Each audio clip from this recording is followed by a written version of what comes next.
Today is that day when we celebrate the Holy Family. And whether it's from Matthew or Luke, we always look at Jesus, Mary, and Joseph. Now we're looking at this story from the Gospel of Luke, which is very unique, as you've been hearing me say. You're going to hear a lot about Luke because we're going to be studying Luke for almost a year. And the Holy Family in Luke has a particular job, and that is to show us Jesus is a boy. It's the only gospel that has any allusion to Jesus' boyhood. You need to know that. You might be on Jeopardy someday. So the Gospel of Matthew, when it's read, talks about Jesus, Mary, and Joseph fleeing to Egypt. Talks about the killing of the holy innocents, where Herod had all the boys slaughtered. But we're looking now at the Holy Family, and from the perspective of Luke, that Jesus was a boy. We know that to be true. But what did he do as a boy? We're going to explore that together today. You will see this is one of my favorite paintings where it has underneath, you have on the left there, can you see who that person is on the left? That's Joseph. And then you have Mary. And then you have, who's the third person there? This is a time for interaction. So, yes, you have Jesus. That's right. You have Jesus in Mary's arms, and then you have Anna, and then you have Simeon. The Gospel of Luke is the only one that shows us about Simeon and Anna. And Simeon was an old man who waited a very long time for the baby Jesus to come. And when he saw the baby Jesus, he said, okay, in plain English, now I can die. Now I can depart. And he was a very old man, and you can see what's happening there. But what did Simeon say to Mary? He said to Mary, your heart will be pierced. Because this little child, many will rise and many will fall because of him, but your heart will be pierced. The Gospel of Luke wants us to see the humanity of Jesus. No other gospel does it in the same way. So we're going to talk today about parenting. And the reason we're going to do that is because I love what a Jesuit priest has named the School of Nazareth. Let's look at Mary and Joseph and Jesus, the School of Nazareth, on how to parent today. Now, we don't know much about Jesus from age 5 to 12 other than what was in the infancy Gospel of Thomas, which was not included in the Bible. But at age 5, Jesus was taking birds, according to this Gospel, and out of mud, making them real. He would clap his hands and they'd fly away. There was a bully in this Gospel. There's a bully, and he just says, okay, you bully people, I'm going to make you blind. And then his father, Joseph, was in the wood shop and the board was too short, so he snapped his finger and it became long enough. And then there was a boy who had died and he raised him from the dead. Now that's in the Gospel of Thomas, the infancy Gospel of Thomas. There's another Gospel of Thomas. Now how many of you just learned something you didn't know? So from age 5 to 12, we don't know anything, but Luke picks up at age 12. And we're going to see what happens to Mary and Joseph with a 12-year-old. Now, I want to give some shameless advertising here that starting on January the 9th, I'm going to be teaching parenting with love and logic. And I love this model of parenting. It's not the way, it is a way, and I find it to be very effective. So I started looking at the gospel lesson today from the perspective of parenting with love and logic. What did Mary and Joseph do with Jesus that illustrates the principles of parenting with love and logic? Well, guess what? It's all over the place. Let's begin. Now, every year, the parents went to Jerusalem for the festival of the Passover, and when he was 12 years old, they went up as usual for the festival. Now, you'll hear me say that the Jewish tradition has 3 major festivals, and the Jews were required to attend all 3 if they were good Jews, but only the men were required. The women tended not to go. Did you know that? So to this day, in an Orthodox Jewish service, you have to have 10 men to form what's called a minyan. And if you don't have 10 men, you can't have a service. Now, if you have 8 men and 2 women, that doesn't count. Now, I want you to notice, the Gospel of Luke is the only gospel. You're going to hear this so many times, you're going to say, Jeff, get over that. The Gospel of Luke wants us to notice something. Who went to Jerusalem? Since we have a smaller crowd, I need you to stay awake by interacting with me. Who all went to Jerusalem? Dr. Blackman gets the prize. Both parents. Luke wants us to know that. Mary participated fully.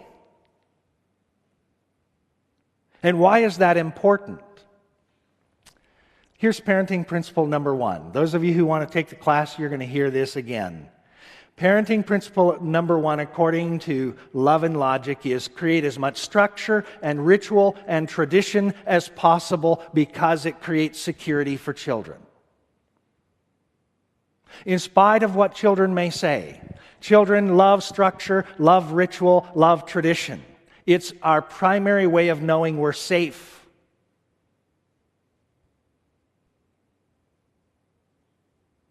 So one of the things that I teach in the class is that when kids are acting out, one of the things that I encourage parents to do is to start bringing more structure around bedtime, and for that structure to be the same every single night with rare exception. Those of you who are teachers, if you want to have an orderly classroom, you've got to have more structure, more ritual, more tradition. Now we're in Christmas, so what is it about Christmas holidays that people look forward to? Traditions. This is a bold statement, but generally it's true. If you want to measure the health of the family, just ask one question. How many traditions do you have? So I brought a tradition into our family. On Christmas Eve, my mother always made oyster soup. That is a tradition that the rest of my family doesn't really appreciate. Yes, so my wife is gracious enough to make me oyster stew. Now, it's important to me to eat oyster stew on Christmas Eve. Now, I don't look at it as a legalism, like something bad's going to happen to me if I don't do it. But why do I need to do that? Who am I honoring? My mother and my family of origin. So I eat that oyster stew, and I actually love it. And I have great fun describing what it's like for that oyster to just slide right on down. Oysters are awesome. They look terrible. They taste great. But more importantly, it's about tradition. So I want you to think today, how many traditions do you have in your family? And maybe you need to create some new traditions. And maybe you need to reclaim some old traditions. And here's what we know. And this is what's happening in the Jewish life of Jesus growing up. There was a lot of structure, there was a lot of ritual, there was a lot of tradition, and therefore there's security, there's sanity, and there's safety. It creates this deep sense of well-being.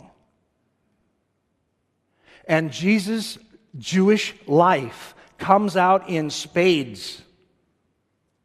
Every once in a while, somebody, this is a sidebar, but it's illustrating the point. Somebody will ask me a question about communion and who can participate and who can't. And people get really worked up about it, in case you didn't know. And I had a person say to me, I think it's important to have closed communion. I've had people say, no, I don't like closed communion, but I like close communion. And I'm not going after any tradition. I respect all traditions, even though I firmly believe that an open table is absolutely vital to being Christian. But here's the thing. Whether you believe in a closed table or a close table or an open table, here's the thing about communion. Is that more than anything, it is a ritual. It is a tradition. It is a way of feeding the soul so that you feel safe. And sometimes we create so many rituals and traditions and structures around it that we reach a point where I often say to people, you know, based on the rules that you have, Jesus himself could not participate. Now, what's wrong with that picture? So please don't hear that I'm suggesting that we have so much structure and so much ritual and so much tradition that it moves people to the edge. No, it always moves people closer to one another if it's doing its job. Are you all still with me? So think about the structure and the rituals and the traditions into your life. Let's move on in the text. When the festival was ended and they started to return, the boy Jesus stayed behind in Jerusalem, but the parents did not know it. Now, they lived where? What was their home? Nazareth. They're going where? Jerusalem. It was how far? 96.5 miles. Not that you want to know exactly, but it took them over a week, to get there. It's a long walk. Assuming that he was in the group of travelers, how many would have been in the group? 300,000 to 500,000. Caravans were not 50 or 60 people. It was hundreds of thousands of people. We know that to be fact. 300,000 to 500,000 people journeying together. It's no wonder that they lost Jesus and didn't know it. Sometimes people read this and say, whoa, Department of Children and Families would have a heyday with this. Well, they started to look among their friends and relatives for Jesus. They didn't find him. When they didn't find him, they returned to Jerusalem. Well, guess what? They'd already been a day out. So another day back, another day to find him. How many days went by? Can you imagine answering to the DCF agent, well, how long has he been gone? Well, 4 days. 4 days? And it took you a day to realize he was gone? But in the midst of 300,000 to 500,000 people, it's no wonder he was lost. When they didn't find him, they returned to Jerusalem to search for him, and after 3 days they found him where? In the temple, sitting among the teachers, listening to them and asking them questions. And all who heard Jesus were amazed at his understanding and his answers. And when his parents saw him, they were what? Astonished. And the mother, Mary, said to him, "Child, why have you treated us like this? Look, your father and I have been searching for you in great anxiety. And why were you searching for me? Did you not know that I must be in my Father's house?" Now, when I was studying psychology in college, my focus was gifted children. So 12-year-olds, the age of Jesus, I spent lots of time with them. And they're a fascinating group of people in general, but the gifted ones, presuming Jesus to be among them, that kind of answer doesn't surprise me. Why were you searching for me? Did you not know that I must be in my Father's house? And the next line in the text says, and Mary did not understand what he said. Have you noticed that with gifted children? Sometimes they'll make statements and everybody's like, what? So here's the thing I want you to see in this painting by Lieberman, one of the most famous. That should be 1879, not 1979. That's my mistake. And you will see Jesus there and how they're intently listening. And then in this one, you'll see them standing there. Now, I want you to enter into this a little bit. He spent how many days with them? 3. Where did they eat? Where did they sleep? Did they sleep? This was an intensive time. Now, here's what I want you to see. Here's the parenting principle. This gospel lesson reveals to us that there are literal houses and figurative houses, both of which are important to a person's well-being. Look first on the left, the literal house. The importance of place. Those of you who have children and grandchildren may have had people come to your home. When they come to your home, they're coming where? Not just to your home. What are they coming to? The safe place. Because home equals comfort, security, safety, relaxation, love. It's a place to recharge. It's a place to belong. The Christian tradition, rooted in Judaism, has not, in my humble opinion, spent enough time talking about the importance of place. This story is all about place.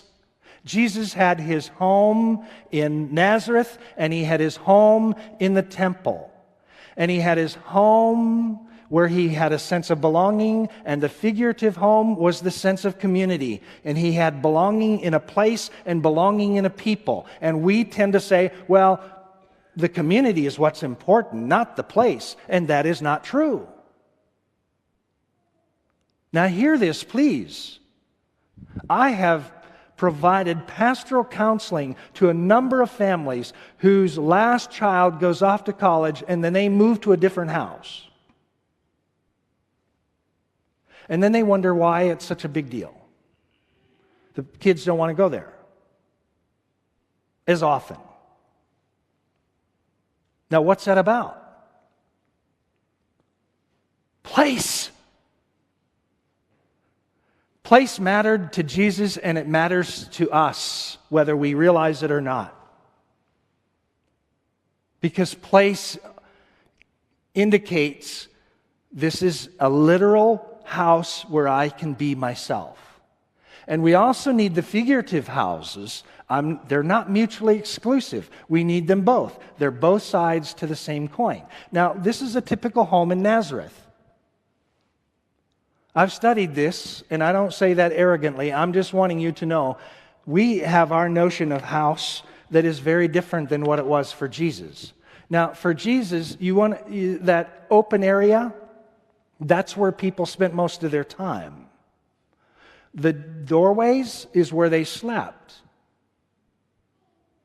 They spent most of their time out in that courtyard, as they call it today. And you can see that several families lived in the same dwelling area, and they spent a lot of time together, and the only time that they had separate from the others was when they were sleeping. Now, why am I saying this to us? Because we tend to forget how important place is. This is where Jesus learned about his literal home growing up. And he was there until what age? 30. That's a long time. And the figurative home, the community gathering. So here's another thing I need to say quickly, because I'm almost out of time. The literal sacred house and the figurative sacred house are an important part of place. So our homes, where we dwell, is important. Our community, where we feel loved, where we can be ourselves, is vitally important. But equally important is literal sacred space, like this.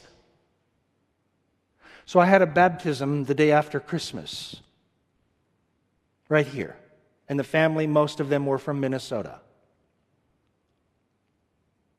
And one of the benefits of the private baptism is that you spend a little more time.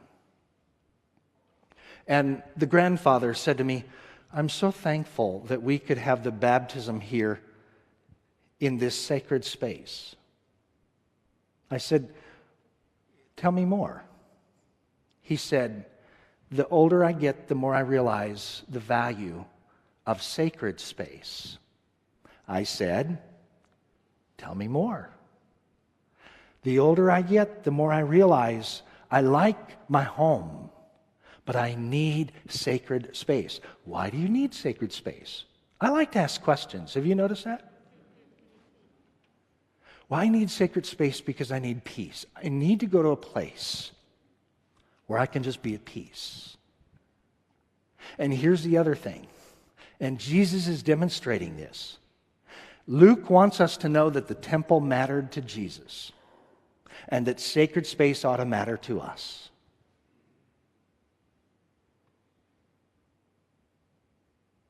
And therefore,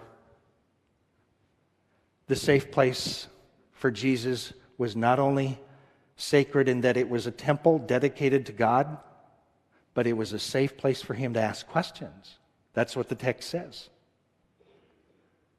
Now, as I close, there's been a major research project done on youth ministry in the 21st century. And let me just tell you in a nutshell what it says. The most important factor in children and youth maintaining their faith after high school is whom? This is a time for interaction. The parents. The second place is the church.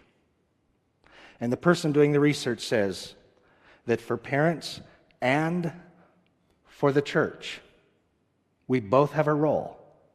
But the church's primary role is to support the parents in being the primary influencer over their children.